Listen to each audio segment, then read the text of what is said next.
નમસ્તે વિદ્યાર્થી મિત્રો, હું પ્રજ્ઞા શાહ પ્રોજેક્ટ સારથી અંતર્ગત તમારી સાથે આજે તમારા ગરદનના દુખાવાને કેવી રીતે અવોઇડ કરી શકાય એની વિશેની કસરતો બતાવવા માગું છું.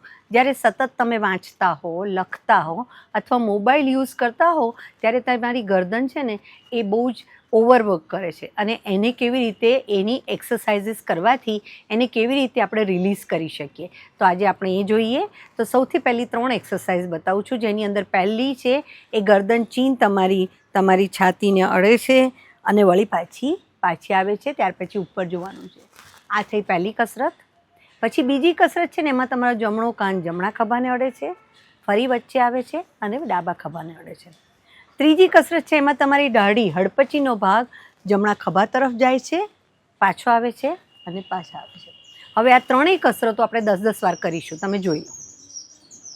પહેલી કસરત છે 1 centre, 2 centre, 3 centre, 4 centre, 5 centre, 6 centre, 7 centre, 8 centre, 9 centre અને 10 સેન્ટર. હવે તમારો કાન જમણા ખભા તરફ લઈ જવાનો છે. 1 સેન્ટર, 2 સેન્ટર, જમણું કાન જમણા ખભા તરફ, સેન્ટર, ડાબો કાન ડાબા ખભા તરફ, centre, 3 centre, 4 centre, 5 centre, 6 centre, 7 centre, 8 centre, 9 centre, 10 and centre. આ થઈ ગઈ તમારી બીજી કસરત. અને ત્રીજી કસરતમાં તમારી દાઢી જશે જમણા ખભા પાસે. 1 centre, 2 centre, 3 centre, 4 centre, 5 centre, 6 centre, 7 centre, 8 centre, 9 centre, 10 centre. આ કસરતો તમે રેગ્યુલર કરશો ને તો તમને એના ફાયદા જણાશે.